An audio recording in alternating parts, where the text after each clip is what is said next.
রহমতুল্লাহ। প্রিয় ভাইরা, আমাদের প্রিয় ভাই মৌলানা মুফতি আমির হামজা ভাই, তিনি একটা আলোচনা জগতের আন্তর্জাতিক খ্যাতিসম্পন্ন মুফাসসিরে কোরআন।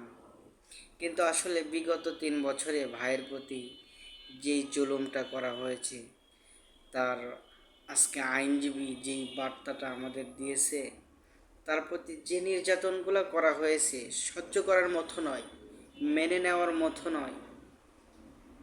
আলোচনার মাঠে গেলে তার মাথা থেকে এলোমেলোভাবে কিছু কথা এসে যায়, জি ভাই, এটা তার নির্যাতনের জন্য। আর এই কথাগুলাকে আমরা এক আলেম হয়ে আর এক আলেমের বিরোধিতা করি।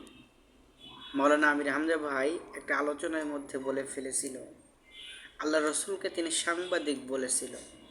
হ্যাঁ, হতে পারে এটা আপনার দৃষ্টিকোণ থেকে ভুল।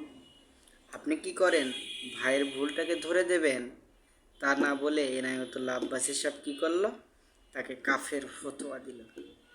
কই, এনায়েতুল্লাহ আব্বাসীর ফতোয়া তো কখনো জালিমের বিরুদ্ধে হয় না, কখনো এদেশের ইসলাম বিরোধীদের বিরুদ্ধে কথা হয় না, হয় মৌলানা আমির হামজার মতো মানুষের বিরুদ্ধে এনায়েতুল্লাহ আব্বাসীর আলোচনা হয়। মিজানুর রহমান আজহারির বিরুদ্ধে এনায়েতুল্লাহ আব্বাসীর বক্তৃতা হয়। কখনো এদেশের ইসলাম বিরোধীদের বিরুদ্ধে এনায়েতুল্লাহ আব্বাসীর কোনো আলোচনা পাওয়া যায় না। জি প্রিয় ভাই,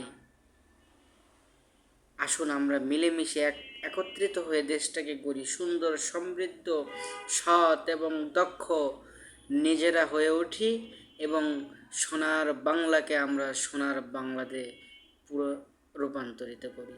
এটাই আমাদের আহ্বান। আসসালামু আলাইকুম রহমতুল্লাহ।